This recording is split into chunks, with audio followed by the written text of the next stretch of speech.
नमस्कार friends, swimming classes में एक बार पुनः आपका बहुत बहुत स्वागत है। आज का जो हमारा टॉपिक हमारा है बृहस्पति विज्ञान का। बृहस्पति विज्ञान का पहला टॉपिक है पौधे के विभिन्न भाग। पौधे के विभिन्न भाग हम आज पौधे शुरू करते हैं कि पौधा क्या है, पौधे के विभिन्न भाग क्या है। इस प्रकार हम बृहस्पति विज्ञान में टॉपिक दर टॉपिक जो है धीरे धीरे आगे बढ़ते रहेंगे। तो आज जो हमारा टॉपिक है पौधे के विभिन्न भाग, इसमें से हम एक दो टॉपिक पढ़ेंगे। इसके बाद अगली कक्षा में हम कुछ टॉपिक पढ़ेंगे। एक ही कक्षा में हम सभी टॉपिक नहीं पढ़ेंगे। तो पौधे के विभिन्न भागों में पौधा, आप जानते हैं कि पौधा इस पृथ्वी पे सबसे बहुमूल्य चीज़ है जो हमें जीवनदायिनी गैस अर्थात ऑक्सीजन गैस देती है। तो पौधों के द्वारा ही हमें खाने की सामग्रियाँ प्राप्त होती हैं, इमारती लकड़ियाँ प्राप्त होती हैं, औषधियाँ प्राप्त होती हैं। तो ये सब पौधे के द्वारा ही प्राप्त होती हैं। तो क्योंकि पौधे के द्वारा सब प्राप्त होती हैं तो पौधे के विभिन्न भागों को पढ़ना हमें बहुत ही आवश्यक है। तो पौधे के विभिन्न भाग में आता है जड़, तना, पत्ती, पुष्प, इसके बाद आपका फल। जड़, तना, पत्ती, पुष्प और फल, पांच महत्वपूर्ण भाग ही पौधे के महत्वपूर्ण भाग होते हैं। इन्हीं को हम बारी बारी से डिटेल से पढ़ते हैं कि जड़ क्या है, कितने प्रकार के होते हैं, जड़ का रूपांतर कितने प्रकार का होता है, जो जड़ों में भोजन का संचय होता है, भोजन संचय की फलस्वरूप जड़ों की आकृति ऐसे होती है, किस प्रकार की उनकी आकृति हो जाती है, इस सबको हम मतलब बारी बारी से डिटेल से एकदम आसान तरीके से पढ़ते हैं। तो सबसे पहले पढ़ते हैं हम जड़। हमने पूरा फ्लो चार्ट बना दिया है, इसको आप अगर चाहते हो तो मैं पीछे जाता इसको आप स्क्रीनशॉट ले सकते हैं कि इसी को हमें पढ़ना है। तो सबसे पहले पढ़ते हैं जड़। जड़ क्या है कि पौधे का वह भाग, जड़ की परिभाषा मैं आपको बता रहा हूँ। पौधे का वह भाग जो बीज के अंकुरण के मूलांकुर से बनता है। पौधे का वह भाग जो बीज के अंकुरण के फलस्वरूप मूलांकुर से बनता है और सूर्य के प्रकाश के विपरीत जबकि जल तथा मिट्टी की तरफ बढ़ता है, ऐसे अंग को पौधे का हम जड़ कहते हैं। अब हम इसके बाद पढ़ते हैं कि जड़ की विशेषताएं क्या होती हैं। तो जड़ की विशेषता या कह सकते हैं कि जड़ का कार्य क्या होता है। तो पहली इसकी विशेषता यह है कि इसकी उत्पत्ति मूलांकुर से होती है। जैसे मान लीजिए कोई बीज है, मान लीजिए चने का बीज है, तो ये जो मूलांकुर से होता है, जब बीज का अंकुरण होता है तो सबसे पहले जो उसका मूल अंकुर निकलता है वही जड़ होता है। इसको आप जान लीजिए, जब भी बीज का अंकुरण होता है तो सबसे पहले उसके मूलांकुर के रूप में उसका जड़ का ही निर्माण होता है। तो पहले क्या होगा, इसकी उत्पत्ति मूलांकुर से होती है। दूसरी इसकी विशेषता है ये पौधे का अवरोही भाग है जो मिट्टी की तरफ बढ़ता है। क्या पहले बता दिया कि ये सूर्य के प्रकाश की विपरीत जबकि जल तथा मिट्टी की तरफ बढ़ता है। अगली इसकी विशेषता है, कुछ इसकी विशेष परिस्थितियों में इसके 3 भाग हमने बताया होता है। क्या होता है, जो नीचे का भाग है इसे मूल गोप कहते हैं। क्या कहते हैं, मूल गोप कहते हैं। यही मूल गोप मिट्टी की तरफ क्या है, गहराई की तरफ बढ़ता है, यही मूल गोप। इसके बाद जड़ में जो प्राथमिक जड़े, द्वितीय जड़े, तृतीय जड़े तथा मूल रोम पाया जाता है। यही जो मूल रोम हुआ, प्राथमिक, द्वितीय, तृतीय जड़ होते, यही भूमि से जल व खनिज लवण का क्या करते हैं, अवशोषण करते हैं और पौधे के विभिन्न भागों में पहुंचाते हैं। साथ ही साथ ये जो जड़ है पौधे को सहारा अर्थात मिट्टी से इसको क्या होता है, सहारा देती है, अर्थात पौधे इसी जड़ के द्वारा क्या होते हैं, खड़े रहते हैं। इसके बाद एक विशेषता और है कि जो जड़ होता है ये हमेशा प्रकाश के विपरीत वृद्धि करता है। जैसे पौधे का जो अभी हम पढ़ेंगे जब तना, जो पौधे का तना होता है वो क्या सूर्य की तरफ वृद्धि करता है। जैसे आप लोगों ने सुना होगा एक सूर्यमुखी का पौधा होता है, पुष्प होता है। सूर्यमुखी की पुष्प की विशेषता होती है कि उसका मुख हमेशा सूर्य की तरफ ही होता है। अगर सूर्य पूर्व निकलता है तो पूर्व तरफ, जैसे सूर्य क्या होता है पूर्व से लेकर के दक्षिण होते हुए पश्चिम जाता है, तो सूर्यमुखी का मुख इस प्रकार से क्या होता है, वृद्धि करता है। तो उसी इसको सूर्यमुखी कहा गया क्योंकि वो सूर्य की तरफ ही उसका मुख रहता है। लेकिन पौधे का जो शीर्ष भाग होता है वो हमेशा सूर्य की तरफ क्या करता है, सूर्य की तरफ ही वृद्धि करता है। लेकिन उसी के विपरीत में जो जड़ होता है वो पौधे के विपरीत दिशा अर्थात भूमि की तरफ वो वृद्धि करता है। अब हम पढ़ते हैं कि पौधे का, जो पौधे के जड़ के प्रकार कितना होता है, प्रकार कितने होते हैं, कि पौधे की जड़ें कितने प्रकार की होती हैं। ये देखिए, पौधे की जड़ें मुख्यतः 3 प्रकार की होती हैं, जिसे कहते हैं मूसला जड़, टैप रूट, मूसला जड़ हो गया, टैप रूट, झकड़ा जड़, फाइब्रस रूट, और तीसरा आपका है अपस्थानिक जड़, जिसे कहते हैं एडवेंटियस रूट। 3 प्रकार की जड़ें होते हैं, इसको समझ लीजिए कि जड़ें कैसे होती हैं। पहले हमने आपको बताया मूसला जड़, चित्र में आपको दिखाई पड़ रहा है कि जो मूसला जड़ होती है, मूसला जड़ का से ही आपको इसका अर्थ समझ गए होंगे कि ऐसी जड़, प्राथमिक जड़, मतलब किसी भी पौधे की ऐसी जड़ जो पृथ्वी के काफी या मिट्टी में काफी गहराई तक जाती हैं, ऐसी जड़ों को हम प्राथमिक जड़ें कहते हैं। जैसे चित्र में आपको दिखाई पड़ा अब है कि जो पृथ्वी के काफी, मिट्टी के काफी गहराई तक गई हुई हैं, ऐसी जड़ों को हम प्राथमिक जड़ें कहते हैं। और मूसला जड़ कहते हैं। और मूसला जड़ों में प्राथमिक जड़ देख रहे हैं, द्वितीयक जड़, तृतीयक जड़ और मूल रोम सब पाए जाते हैं। इसका एग्जाम्पल आप सरसों देख लीजिए, गेहूं देख लीजिए, जितने द्विबीजपत्री पौधे होते हैं सब की जड़ें मूसला प्रकार की जड़ें होती हैं, अर्थात टैप रूट ही उसमें पाए जाते हैं। आम, बरगद, जामुन, करौंदा, ये सब की जड़ें क्या होती है, मूसला जड़ें होती हैं। अगला जो जड़ है झकड़ा जड़, जिसको हम कहते हैं फाइब्रस, क्या कहते हैं, फाइब्रस रूट।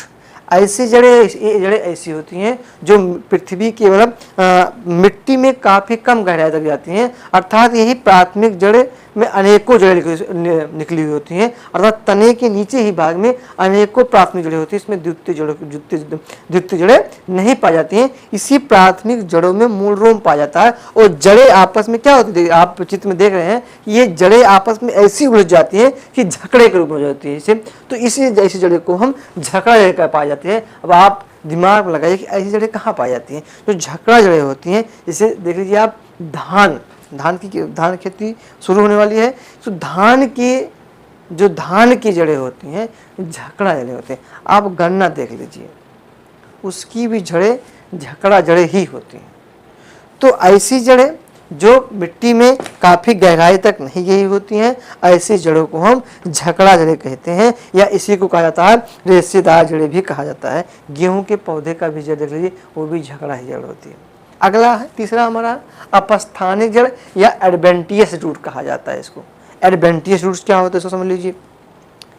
ऐसी जड़ जो मूलांकुर के बजाय पौधे के अन्य भागों से बनती हैं, अर्थात न तो मूल से बनती हैं न मूलांकुर से बनती हैं, बल्कि पौधे के अन्य भागों से बनती हैं। ऐसे जड़ों को हम अपस्थानिक या एडवेंटियस रूट्स कहते हैं। जैसे घास आप देख लीजिए, जो घास होता है उसको देख लीजिए, ग्रास, उसकी जड़ें आप लोगों ने देखा होगा कि जहाँ जहाँ तने में जहाँ घास, आप घास देखे होंगे, दूरभाष जहाँ जहाँ तने पर संधियाँ होती, वहीं से जड़ निकल जाती है। ऐसे जड़ों को हम अपस्थानिक जड़ें कहते हैं। या इसी प्रकार देख लीजिए आप, बरगद की जड़ें, ऐसी जड़ें क्या होती हैं, अपस्थानिक जड़ें हैं। आप चित्र में देख रहे हैं, अपस्थानिक जड़ों का एग्जाम्पल हमने दिखा दिया, आपने मूसला जड़ दिखा दिया, झकड़ा जड़ दिखा दिया। अब हम आगे बढ़ते हैं। आगे में बढ़ना है कि भोजन संचय के फलस्वरूप जड़ों का रूपांतर कैसे होता है। जब हमने बताया कि चाहे ऐसे हम लोग हैं, जब हम भोजन फसलों को काटते हैं, तो जो फसल हम अपने घर में लाते हैं सब तो खा ही लेते हैं, तो उसको हम कहीं संचय करते हैं, कहीं उसको रखते हैं, चाहे किसी हम ड्रम में रख दें, बोरे में रख दें, अर्थात उसको हम संचित करते हैं। अपने जब हमारा उपयोग होता है तब उसका हम उपयोग करते हैं, हम तुरंत उसको जितना फसल होता है तुरंत नहीं खा लेते। उसी प्रकार पौधे भी जो भोजन अर्थात प्रकाश संश्लेषण के फलस्वरूप जो भोजन बनता है, पौधे के विभिन्न भागों में, जड़, तना, पत्ती, पुष्प, फूल तथा फल में वो संचित होता है। उसी को पौधे अपने भोजन के रूप में उपयोग करते हैं, और उसी संचित भोजन को हम लोग भी अपने भोजन के रूप में उपयोग करते हैं। जैसे मान लीजिए कि मूली आप लोगों ने देखा होगा, गाजर देखा होगा, आलू देखा होगा, चुकंदर देखा होगा, शकरकंद देखा होगा, हल्दी देखा होगा, अदरक देखा होगा। ये सब पौधे के विभिन्न भाग में वो संचित होती हैं, और संचित ही होने पर वो क्या होती हैं, और उनकी आकृति बदल जाती है। तो यहाँ हम पढ़ रहे हैं जड़ों का रूपांतर, कि भोजन संचय के फलस्वरूप जड़ों का रूपांतर तो 4 प्रकार की होती हैं। पहला होता है तर्क रूपी, दूसरा होता है कुंभ रूपी, तीसरा होता है शंक्वाकार, चौथा होता है गाढ़दार अर्थात कह सकते हैं फूजीफॉर्म, नेपीफॉर्म, इसके बाद कोनिकल और ट्यूबरस। इस जो जड़ें हैं, इसी जड़ों से क्वेश्चन आता है। ये नहीं पूछा कौन जड़े कौन है, इससे पूछा किसी एक पौधे का जड़ का नाम दे देगा और आपसे पूछेगा 21 प्रकार की जड़ें हैं, 21 प्रकार की जड़ें हैं। तो पहले समझते हैं तर्क रूपी जड़ क्या होती है, जिसे हम कहते हैं फ्यूजीफॉर्म। ऐसी जड़ें, अब इसका एग्जाम्पल पहले आप देख लीजिए, तब आपको समझ में आ जाएगा कि जो फ्यूजीफॉर्म की जड़ें हैं ये हमें देखने को कहाँ मिलती हैं। इसको हम कहते हैं तर्क रूपी। मूली आप लोगों ने देखा होगा, मूली चित्र में आप देख रहे होंगे। मूली क्या है, मूली जहाँ से पत्तियाँ लगी होती है वहाँ किनारे पे पतला होता है और बीच में मोटा होता है। आप चित्र में देख रहे हैं, ऊपर पतला, बीच में मोटा होता है, नीचे भी एकदम पतला होता है, उसमें मूल होते हैं। तो ऐसी जड़ों को हम क्या कहते हैं, तर्क रूपी जड़ें कहते हैं, या इसी को हम कह सकते हैं फ्यूजीफॉर्म जड़ें। इसका सबसे अच्छा एग्जाम्पल है मूली है। क्या है इसका सबसे अच्छा एग्जाम्पल है, मूली है। इसके बाद अगला हमारा है कुंभ रूपी, कुंभ के समान। कुंभ जानते कैसे, कुंभ की समान, जैसे कहते घड़े के समान। कुंभ माने घड़ा होता ना, कुंभ रास वाले, तो कुंभ माने घड़ा होता। तो घड़े या कुंभ रूपी जड़ें, ऐसी जड़ें ये अधिक फूल जाती हैं, ये अधिक फूलकर गोलाकार या कह सकते हैं आप लोग कुंभ के समान, घड़े के समान संरचना बना लेती हैं। ऐसे जड़ों को हम कुंभ रूपी जड़ें कहते हैं। अब आपके दिमाग में होगा कि ऐसी जड़ें पाई है कौन, ऐसी कौन जड़ें हैं जो कुंभ रूपी होती हैं। जैसे चुकंदर, इसमें चुकंदर खूब आप लोग कहते हैं, चुकंदर हो गया, सलजम हो गया, जितना आप देख रहे हैं चुकंदर और सलजम, ऐसे जड़ों को हम कुंभ रूपी या क्या कहते हैं नेपीफॉर्म कहा जाता है। समझ में गया। तो क्यों इनका जब इनका रूपांतर होता है, भोजन का संचय होता है, तो ये इतना बढ़ जाती हैं, गोला कहा जाती हैं या कुंभ के आकार की हो जाती हैं। इसी कारण से कुंभ रूपी जड़ें कहा जाता है। अगला हमारा क्या है, शंक्वाकार जड़ें, जिसको हमने क्या बताया कि कोनिकल, शंकु के आकार। शंक्वाकार माने शंकु के आकार की जड़ें। ऐसे जड़ें कौन शंक्वाकार होंगी, शंक्वाकार ऐसी जड़ें होंगी जो ऊपर मोटी नीचे पतली होती हैं। ऊपर पूरी मोटी होती हैं, नीचे क्या होती हैं, पतली होती हैं। ऐसे जड़ें को हम कहते हैं शंक्वाकार, माने ऊपर ऐसे मोटी होंगी और नीचे के जैसे हम लोग शंख जानते हैं, आप लोग देख सकते हैं जो बर्थडे की टोपी होती है, देखना बर्थडे की टोपी, वो शंकु आकार की होती है, उसी प्रकार की जड़ें होती है। अब आपके दिमाग में आप दिमाग लगाइए कि इस प्रकार की जड़ें हम किस किस जड़ का उपयोग करते हैं। तो आपका दिमाग लगाएंगे तो एक गाजर देखना, जो गाजर चित्र देखा गाजर जो होती है वो शंक्वाकार जड़ों का उदाहरण है। समझ गया, क्योंकि शंख के आकार का होता है, ऊपर मोटी नीचे क्या होती है, इसे पतली होती हुई चली जाती है। इसी जड़ों को हम शंक्वाकार जड़ कहते हैं। अगला हमारा गांठदार जड़ें, या इसे कहते हैं हम ट्यूबरस कहते हैं। ऐसी जड़ें क्या होती हैं, ये शकरकंद की जड़ें क्या होती है, एक गांठ के रुमा होती है, इसलिए इसको हम गांठदार जड़ें कहते हैं। तो जो शकरकंद होता है, ऐसी जड़ों को हम गांठदार जड़ें या ट्यूबरस रूट्स कहा जाता है। तो ये जो हमने 4 आपको बताया बहुत इंपॉर्टेंट है कि ये ही जो जड़ें होती हैं ये इस प्रकार की जो है रूपांतर कर लेते हैं। अब कुछ जड़ें और है, इसमें क्या आगे हम समझते हैं अपस्थानिक जड़ों का रूपांतर। कि जो अपस्थानिक जड़ें हमने आपको बताया इसके बारे में कि एडवेंटियस रूट या अपस्थानिक जड़ों का जो रूपांतर होता है, उनका रूपांतर भोजन संचय के रूप में किस प्रकार का होता है। क्योंकि सबसे ज़्यादा क्वेश्चन यही पूछा जाता है कि कौन सा जड़ का क्या रूप है। जैसे पहला इसमें है कंदिल जड़ें। जो कंदिल जड़ें होती हैं, ये कंदिल जड़ों का उदाहरण है शकरकंद, इसका उदाहरण है शकरकंद, इसको आप नोट कर सकते हैं। कंदिल जड़ों का उदाहरण है शकरकंद। चित्र में भी आप देख रहे हैं, जो चित्र में आपको दिखाई पड़ा है ये कंदिल जड़ों का उदाहरण है, जिसको हम कहते हैं शकरकंद कहते हैं। अगला है पुलकित जड़ें। ये सब अपस्थानिक जड़ें हैं जो भोजन संचय के फलस्वरूप रूपांतरित हो गई हैं। तो उसमें दूसरा है पुलकित जड़ें। पुलकित जड़ों का आप एग्जाम्पल है डहेलिया। डहेलिया के आप देखो, डहेलिया का जो पुष्प देख रहे हैं ना, डहेलिया का जो पुष्प है, या इसी में आता सतावर, डहेलिया या सतावर, इसकी जो जड़ें होती हैं एक एकदम पुलकित जड़ें होती है। एग्जाम्पल आप देख रहे हैं, इसका एग्जाम्पल देख लीजिए, साथ में इसका चित्र भी दिखाई पड़ रहा है आपको 3D के माध्यम से। तो ये जो पुलकित जड़ें हैं, इसका एग्जाम्पल है डहेलिया तथा सतावर, 2 जड़ें होती हैं इसकी। इसके बाद एक ग्रंथिल जड़ें होती हैं, इसमें एक इसका एग्जाम्पल है अम्बा हल्दी।